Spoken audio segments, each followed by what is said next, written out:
Yo, salut à tous, c'est Locan et bienvenue dans cette vidéo dans laquelle on va parler d'un micro, le VideoMic NTG de Rode. Alors, cette vidéo elle va être très simple. D'abord, je vais vous présenter le pourquoi du comment j'ai acheté ce Rode VideoMic NTG, de quoi je viens, pourquoi est-ce que j'ai choisi ce modèle-là. Et ensuite, on fera des petits tests audio. Donc, cette vidéo est chapitrée en bas. Si vous venez juste pour voir et entendre surtout les tests audio, il vous suffit de sauter au bon chapitre qui vous correspond. Donc, je vais faire différents tests. Un test ici dans le bureau avec un petit peu d'écho, avec le VideoMic NTG. Le VideoMicro et le Sony A7 Mark III sur lequel ce Rode VideoMic NTG est monté, un autre test dans le salon, un autre test en extérieur, je vais essayer, et un autre test dans ma voiture, donc en habitacle très confiné, pour que vous ayez une idée de ce que ça peut donner. Si vous sautez directement au chapitre qui vous intéresse, et si le concept même de cette vidéo vous plaît, n'hésitez pas à mettre un petit pouce vers le haut ou à vous abonner à cette chaîne, ça fera super plaisir. Depuis plusieurs années, j'utilise ce Rode VideoMicro qui m'a été offert par un lecteur de Locan.jp. En cliquant sur ma liste d'envie Amazon, je vous mets le lien dans la description parce que c'est vrai que ça fait un petit moment qu'elle n'est pas utilisée cette liste d'envie Amazon. Et ce Rode VideoMicro, il a la particularité d'être peu cher, ça vaut 43 € au moment où je fais cette vidéo, généralement ça se trouve dans les 50 € sur Amazon, idem je vous mets le lien dans la description. En description vous avez également un lien sur l'article sur Locan.jp dans lequel il y a peut-être davantage de photos, sûrement davantage de photos que ce que vous verrez dans cette vidéo, et un peu plus d'explications texte, donc pourquoi pas cliquer sur le lien dans la description histoire d'aller y faire un petit saut. Bref, ce Rode VideoMicro, donc encore une fois, très bien, fait bien son office, se monte directement sur la griffe flash de votre appareil photo, et c'est un micro totalement passif, il n'y a pas d'alimentation à mettre dedans, et c'est ce qui me plaisait au début, c'est-à-dire que je peux avoir ce micro tout le temps de brancher sur le Sony A7R au début, A7 Mark III aujourd'hui, et ne pas avoir à penser à allumer le micro ou juste à charger le micro, avoir une batterie, une pile dedans suffisamment chargée pour me permettre d'enregistrer. Ça marchait plutôt pas mal. Le souci, c'est qu'en février 2020, pour réaliser un podcast XXL mensuel en déplacement, donc je suis allé à Budapest. À Budapest, il faisait un petit peu de vent et parfois, souvent même, ce micro était un petit peu léger en fait. Il saturait souvent et surtout, il n'était pas assez directionnel. On entendait vraiment beaucoup trop ce qui se passait autour de moi, très cardioïde et pas assez directionnel, donc encore une fois. Donc à ce moment-là, je me suis dit, il me faudrait peut-être un autre micro plus qualitatif, tout du moins plus directionnel pour capter uniquement ma voix et si c'était possible avec un peu plus de chaleur dans le ton, un micro un peu plus qui sonnerait un petit peu mieux. Alors vous l'avez compris, on n'est pas là pour faire un test ultra sophistiqué d'un Rode VideoMic NTG, on n'est pas là pour parler des NTG2, NTG3, NTG5 et de toute la gamme des micros à 4 chiffres, parce qu'il existe, oui, des micros à plus de 1000 € sans problème et sans forcer. Le VideoMicro, donc avec lequel j'ai filmé des années, avec lequel je fais des vidéos depuis 5 ans, peut-être davantage même, ça fait 14 ans que je fais des vidéos sur YouTube et ça fait 5 ans que j'utilise ça, donc vous voyez réellement l'idée c'est juste de passer un message, mais aujourd'hui j'ai envie de monter un petit peu en qualité et donc VideoMic NTG. Pourquoi déjà? Parce que quand je filme avec celui-ci dans le bureau, ici, là, présentement, j'ai un souci d'écho, parce que derrière vous, il y a une vitre qui reflète énormément de son, et que les murs sont tout lisses, comme vous le voyez, il n'y a pas d'habillage, il n'y a rien du tout dessus, donc j'ai un petit souci d'écho. Le Rode VideoMicro, du fait qu'il n'a pas d'alimentation, mais je suis obligé de parler fort pour faire vibrer la membrane du micro, pour faire très simple. Ce qui fait que plus je parle fort, plus je crée d'écho, c'est embêtant. Ce Rode VideoMicro, il est cool, encore une fois, mais il faut que je parle fort, et donc si je m'éloigne, plus je m'éloigne de mon appareil photo, moins mon son est bien capté, et ça c'est un petit peu dérangeant. Donc à la recherche d'un micro qui sonne mieux, évidemment, et à la recherche d'un micro plus qualitatif, je me tourne vers Rode parce que j'utilise du Rode depuis toujours, et je voulais un truc un petit peu moderne en fait, tant qu'à acheter un micro, si c'est pour prendre un Rode NTG 2, 3, 5, les classiques en fait, le vrai bon gros shotgun qu'on enregistre sur un petit enregistreur numérique et ensuite on vient synchroniser les pistes, compliqué, ça m'intéressait pas, vraiment pas du tout, et je voulais quelque chose d'un petit peu différent. On est en 2020, je voulais un truc un peu moderne. Je savais absolument pas quoi, qu'est-ce qui allait vers le qualificatif moderne, et puis j'ai trouvé le VideoMic NTG. Le VideoMic NTG, c'est donc celui-là, c'est le micro avec lequel je suis en train d'enregistrer l'audio en ce moment, le test audio arrive juste après. Il est monté sur un support Ricoh Lyre. Ricoh c'est une marque, Lyre c'est le modèle qui permet de poser sur un stabilisateur. C'est le même principe que sur ce VideoMicro en fait, comme vous le voyez, j'espère là, voilà, vous voyez l'espèce d'arceau, cette forme-là, qui permet tout simplement de venir stabiliser le micro parce qu'il est posé là-dessus et du coup il ne prend pas les vibrations du boîtier. Et ça c'est vachement bien, c'est Ricotte qui fait ça et c'est le modèle Lyre. C'est rouge traditionnellement, ça se reconnaît à ça.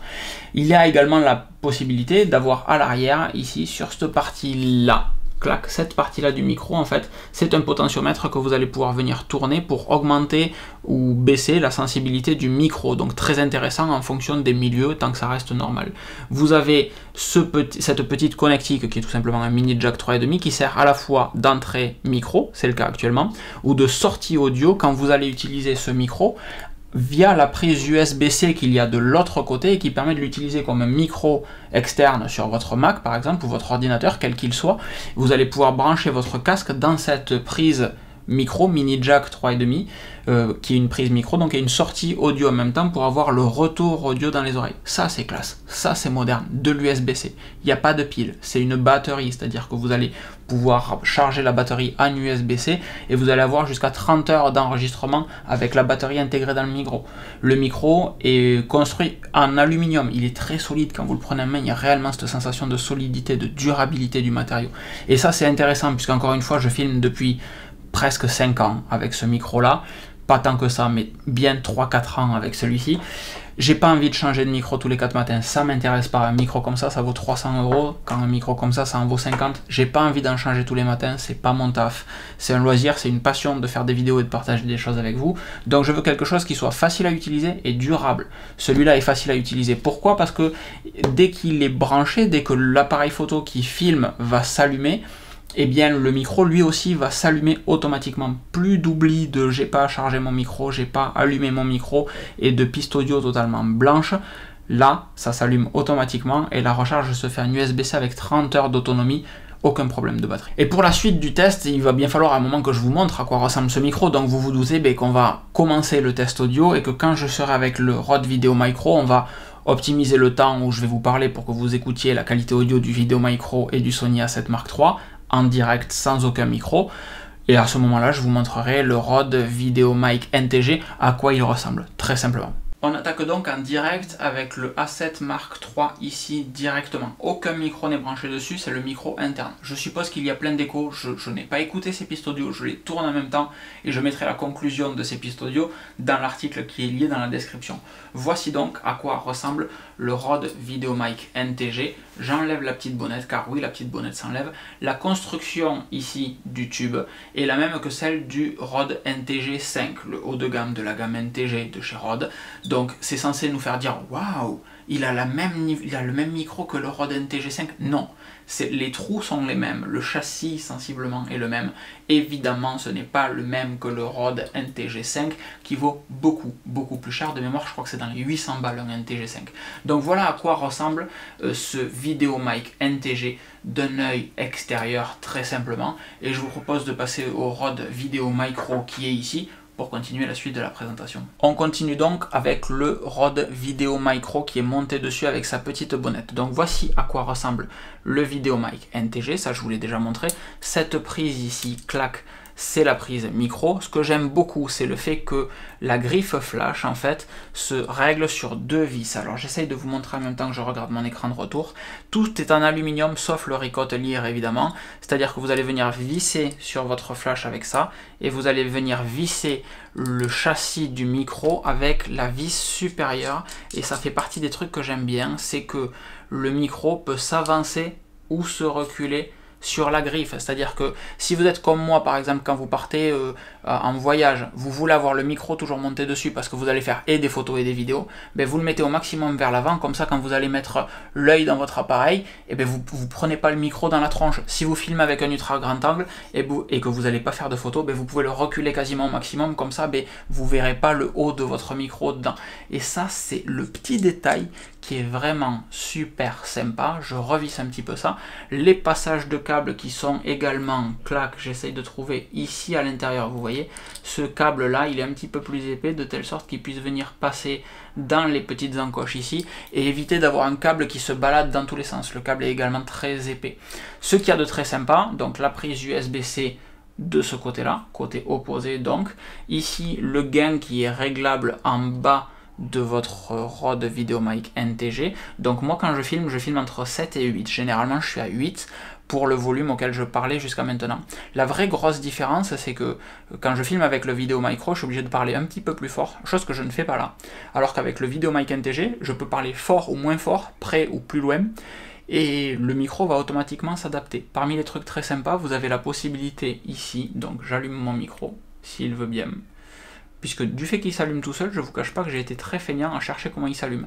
Donc ça s'allume ici, et il y a des petits trucs très sympas, c'est-à-dire que là je peux mettre moins 20, c'est environnement très bruyant, moins 20, je peux enregistrer une piste, deux pistes séparées, une piste en volume normal, une piste plus basse, une piste à moins 20, une piste normale, et ça c'est une fonctionnalité très cool, parce que des fois vous dites est-ce que je mets un moins 20, mais si je mets un moins 20 je loupe quelque chose? Et bien en fait vous pouvez enregistrer les deux pistes en même temps, et la piste droite et la piste gauche, donc du coup au lieu d'avoir un mono, et le micro va tout simplement vous permettre d'enregistrer les deux, et ensuite dans Final Cut, dans ce que vous voulez, dans Premiere, vous venez sélectionner la piste droite ou la piste gauche, et vous en faites du mono, et vous avez la qualité audio que vous voulez. Allez, on est reparti pour refaire un test audio avec le Rode VideoMic NTG. Le VideoMic Pro est dans ma main, et évidemment le VideoMic NTG est branché sur le Sony A7 Mark III. On est dans le salon avec des bibliothèques derrière moi, des livres, des plantes, un tapis au sol en laine, donc il n'y a pas d'écho dans cette pièce. En réalité le son est qualitatif, je parle comme je parlerai à quelqu'un si tu es à côté de moi, peut-être un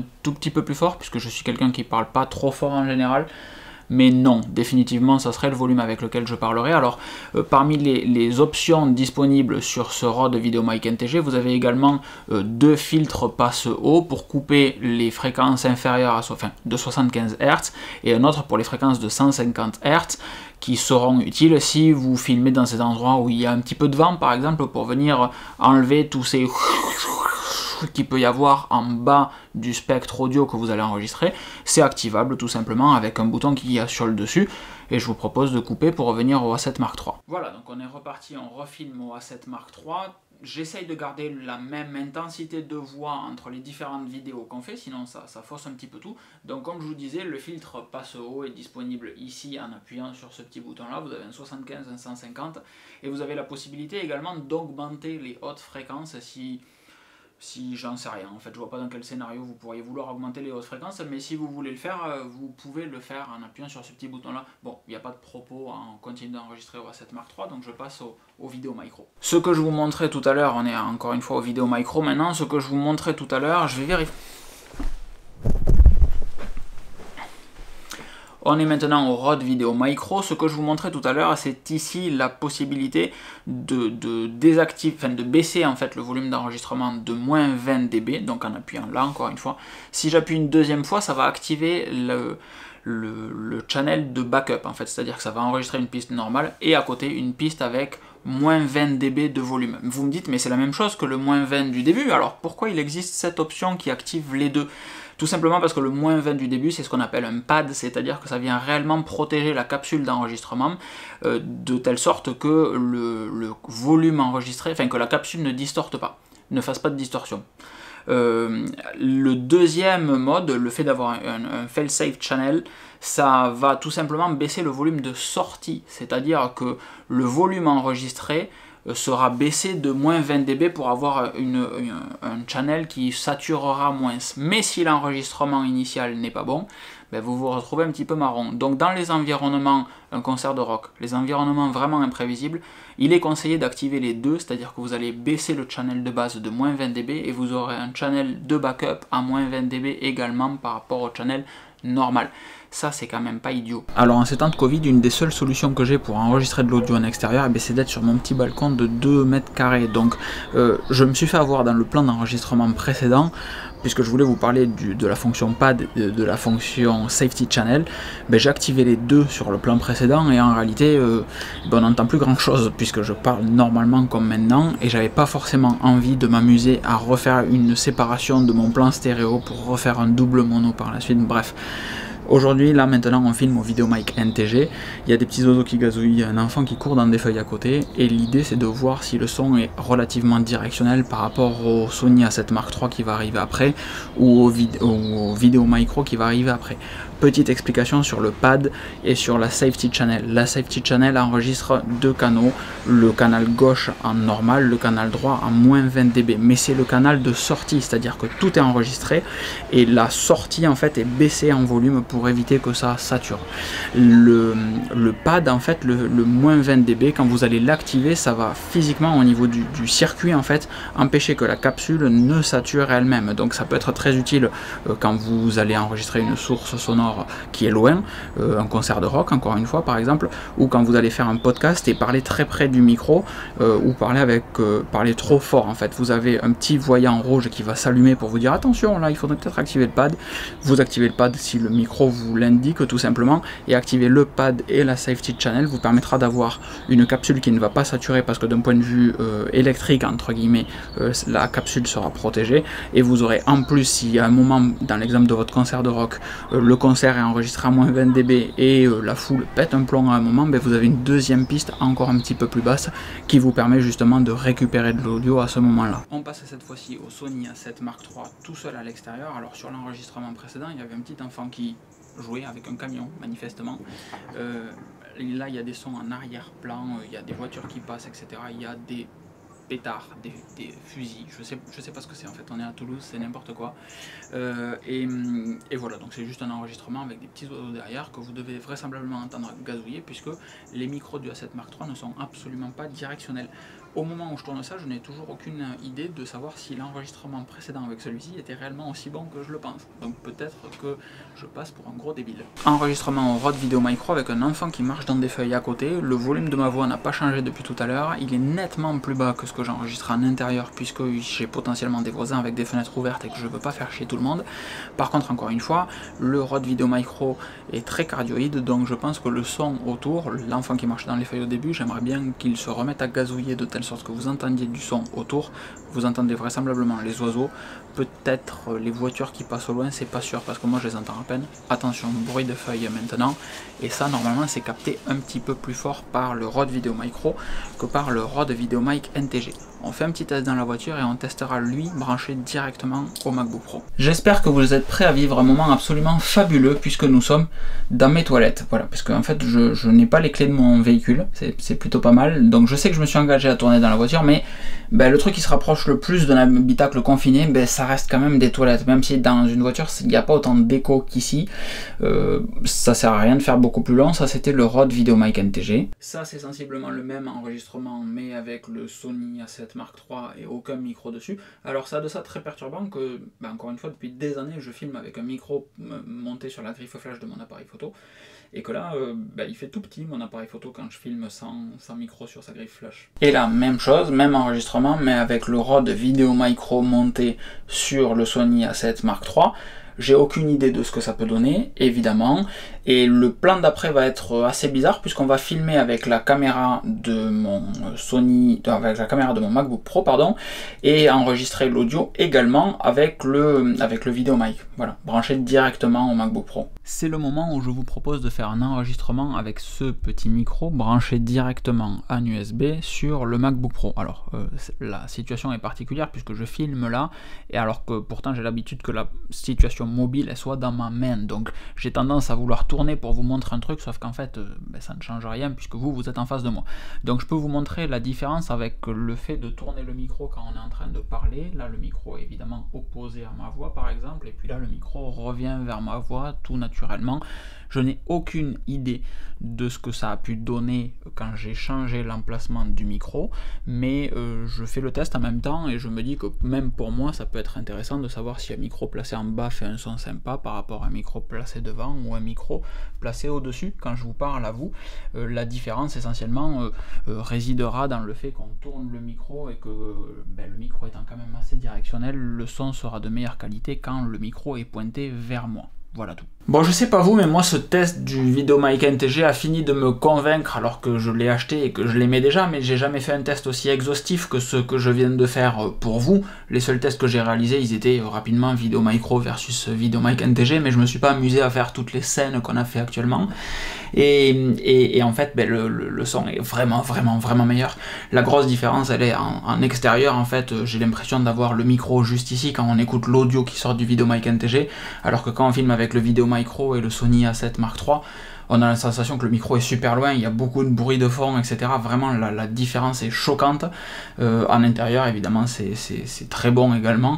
Et la dernière partie, je suppose qu'on est limité par la qualité de QuickTime Player qui a enregistré la vidéo et l'audio en même temps, mais ça reste quand même assez qualitatif. Quand j'ai cherché à acheter ce VideoMic NTG, j'ai pas vu de test comme celui que je viens de voir là, comme celui que je viens de faire là. Donc ça mérite très largement un petit pouce vers le haut, parce que si vous convoitez ce micro, il y a de fortes chances que comme moi vous ayez retourné YouTube et qu'en fait il manque à chaque fois pas mal de petits détails, et là j'ai essayé de tout mettre dedans. Donc s'il manque des trucs, je vous passe la blague très grasse sur ma dernière phrase. Voilà, bravo Locan. Si vous avez des questions sur ce test, sur le micro, etc., sur différents réglages, n'hésitez pas à les mettre dans les commentaires de cette vidéo. Ça fait partie de ma routine matinale que d'y répondre, que ça soit dans les commentaires de la vidéo sur YouTube ou dans le lien de la description qui vous amène sur locan.jp. Si vous êtes déjà sur locan.jp, idem, je réponds toujours aux commentaires, pas de souci. Petit pouce vers le haut, commentaire, abonnez-vous à cette chaîne parce qu'il va y avoir des tests super cool en photo et en vidéo avec les nouveaux iPhone 12 Pro Max qui arrivent. Il y a du comparatif avec le Sony A7 Mark III. Vraiment, il va y avoir des trucs très cool. Je vous souhaite une excellente fin de journée. Je vous prends pas plus de votre temps. C'était déjà un test relativement long et je vous fais des grosses bises. Ciao!